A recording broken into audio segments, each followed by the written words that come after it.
भारत जोड़ो यात्रा की रफ्तार बता रही है कि यात्रा सफल हो रही है और भारत जोड़ो यात्रा से कांग्रेस मजबूत हो रही है, इस बात में भी कोई दो राय नहीं है। अब कांग्रेस की बढ़ती मजबूती को सिर्फ कांग्रेस ही नहीं बल्कि विपक्षी दल और कांग्रेस विरोधी भी भांप रहे हैं। ऐसे में जहां विरोधी तो कांग्रेस की टांग खींचने की कोशिश कर रहे हैं, तो वहीं विपक्ष अब कांग्रेस से नजदीकी बढ़ा रहा है। तो विपक्षी दलों का क्या है प्लान? कांग्रेस कैसे हो रही है मजबूत? क्यों कांग्रेस से नजदीकी बढ़ा रहे विपक्षी दल? इससे कांग्रेस को कितना होगा फायदा? जैसे जैसे कांग्रेस की मजबूती बढ़ रही है, वैसे वैसे उसकी लोकप्रियता में भी इजाफा हो रहा है। इसी बीच अब ये सवाल भी उठने शुरू हो गए हैं कि क्या 2024 के चुनाव में कांग्रेस और बीजेपी के बीच होगा सीधा मुकाबला? नमस्कार, मैं हूं अंशिता श्रीवास्तव। तो आज की स्पेशल रिपोर्ट में बात होगी कांग्रेस की बढ़ती मजबूती की। कांग्रेस ने देश को जोड़ने के संकल्प के साथ 7 सितंबर को भारत जोड़ो यात्रा की शुरुआत की थी और इस यात्रा की घोषणा कांग्रेस ने अपने चिंतन शिविर में की थी, जो 5 राज्यों में मिली करारी हार के बाद जयपुर में किया गया था। ऐसे में कांग्रेस की कमियों और हार की वजह को समझने के लिए चिंतन शिविर किया गया और उस शिविर में फैसला लिया गया भारत जोड़ो यात्रा निकालने का, जो तमिलनाडु के कन्याकुमारी से शुरू हुई थी और अब तक 9 राज्यों में अपना सफर पूरा कर चुकी है और अब 10वें राज्य उत्तर प्रदेश में एंट्री करने वाली है, जिसकी तैयारियां जोरों से शुरू हो गई हैं। हालांकि अभी तो यात्रा विश्राम पर है, लेकिन 3 जनवरी से यात्रा फिर रफ्तार पकड़ेगी। ऐसे में उत्तर प्रदेश की राजनीति में अभी से हलचल मच गई है, लेकिन यहाँ सवाल ये है कि इस यात्रा के जरिए कांग्रेस कैसे मजबूत हो रही है। तो आपको बता दें कि इसका सबसे बड़ा उदाहरण तो यही है कि अब राहुल की छवि आम जनता के बीच मजबूत हो रही है। लोग राहुल गांधी को समझ रहे हैं, जान रहे हैं।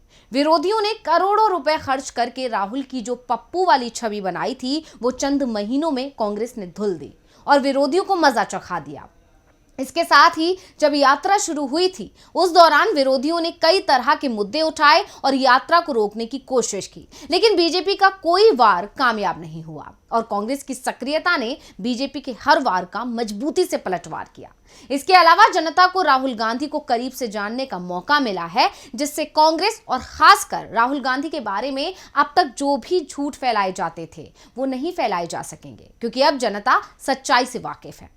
यानी सबसे खास बात यह है कि इस यात्रा ने राहुल गांधी की छवि को मजबूत किया है, उन्हें मोदी से मुकाबला करने के लिए तैयार किया है, उन्हें जनता के सामने पीएम मोदी के विकल्प के तौर पर पेश किया है। राहुल गांधी पर जनता का विश्वास बढ़ा है, जो कांग्रेस के लिए बड़ी सफलता से कम नहीं है, क्योंकि अभी तक यही कहा जाता था कि कांग्रेस के पास बीजेपी और खासकर मोदी का मुकाबला करने के लिए कोई चेहरा नहीं है। अब जहां एक तरफ इस यात्रा से राहुल गांधी की छवि मजबूत हुई, तो वहीं विपक्षी दलों के बीच कांग्रेस भी मजबूत हुई है।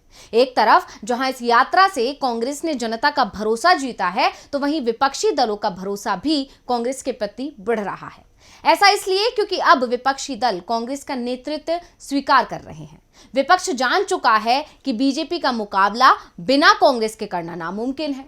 कांग्रेस को साइडलाइन करके बीजेपी से लड़ना किसी दल के बस की बात नहीं है और यह सब हुआ है भारत जोड़ो यात्रा के कारण, कांग्रेस की बढ़ती लोकप्रियता से, यात्रा में जुड़ रही भारी भीड़ से, यात्रा के दौरान आ रही तस्वीरों से, राहुल की एक झलक पाने के लिए बेताब लोगों को देखकर।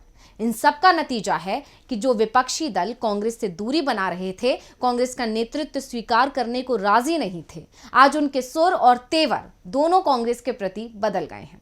हालांकि खुलकर इस बात को किसी ने स्वीकारा नहीं है, लेकिन पिछले दिनों उठे तीसरे मोर्चे की बात का एकदम हवा हो जाना इसी तरफ इशारा करता है। जहां यात्रा से पहले तीसरे मोर्चे की कवायद तेजी से चल रही थी, बैठकों का दौर जारी था, लेकिन अब शांति हो गई है। कहीं से ऐसी कोई खबर सुनने में नहीं आ रही है। ये बताता है कि विपक्षी दल समझ चुके हैं कि उन्हें बीजेपी का मुकाबला करना है तो कांग्रेस का सहारा लेना ही पड़ेगा और कांग्रेस का नेतृत्व स्वीकार करना ही पड़ेगा। इसकी शुरुआत हुई जम्मू कश्मीर से, जब पीडीपी प्रमुख महबूबा मुफ्ती ने भारत जोड़ो यात्रा और राहुल गांधी की तारीफ की।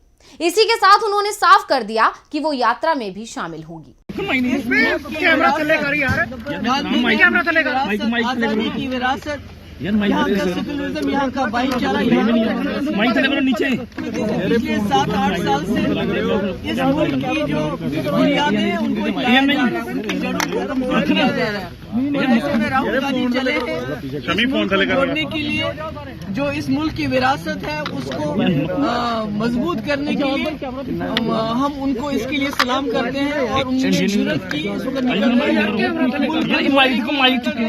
यहाँ की भाईचारे और उसी कुर्बानी को वो कायम और दायम रखने के लिए इस वक्त जो राहुल जी चले हैं। महबूबा ने कहा कि राहुल गांधी नेहरू की विरासत को मजबूत करने के लिए यात्रा पर निकले हैं।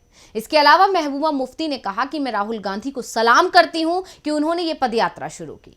ये यात्रा देश की नींव, संस्कृति और भाईचारे को बचाएगा। सिर्फ मुफ्ती ही नहीं, भारत जोड़ो यात्रा को जम्मू कश्मीर के पूर्व मुख्यमंत्री फारूक अब्दुल्ला, उमर अब्दुल्ला का भी साथ मिल गया है। दरअसल कांग्रेस नेता केसी वेणुगोपाल ने कहा है कि जब यात्रा जम्मू कश्मीर पहुंचेगी तो ये नेता यात्रा में शामिल होंगे। यानी साफ है कि ये यात्रा जनता के साथ साथ विपक्ष को भी प्रभावित कर रही है। वहीं भारत जोड़ो यात्रा से कांग्रेस को मिल रही सफलता को लेकर कांग्रेस के 138वें स्थापना दिवस के मौके पर कांग्रेस अध्यक्ष मल्लिकार्जुन खड़गे ने बड़ा बयान दिया था। खड़गे ने कहा था कि राहुल गांधी की भारत जोड़ो यात्रा से देश भर में करोड़ों कार्यकर्ताओं को संजीवनी मिली है। भारत जोड़ो यात्रा की सफलता को भांपते हुए राष्ट्रवादी कांग्रेस पार्टी के प्रमुख नेता शरद पवार ने तो बड़ा बयान दे डाला। उन्होंने कहा कि कांग्रेस मुक्त भारत संभव नहीं है, क्योंकि कोई भी इस पार्टी की विचारधारा और योगदान को नजरअंदाज नहीं कर सकता है। इसके साथ ही पवार ने बीजेपी पर बिना नाम लिए निशाना भी साधा। पवार ने कहा कि कुछ लोग कहते हैं हम कांग्रेस मुक्त भारत बनाएंगे, लेकिन भारत का कांग्रेस मुक्त बनाना संभव ही नहीं है। कांग्रेस के योगदान और इतिहास को नजरअंदाज नहीं किया जा सकता। एनसीपी प्रमुख ने कहा कि अगर हम भारत को आगे ले जाना चाहते हैं तो हमें कांग्रेस को आगे बढ़ाना होगा। हम कांग्रेस के योगदान और इतिहास को नहीं भूल सकते। इसके साथ ही देश के दिग्गज नेता पवार ने कहा, महाराष्ट्र और राष्ट्रीय स्तर पर समान विचारधारा वाले सभी दलों ने एक साथ आने का फैसला किया है।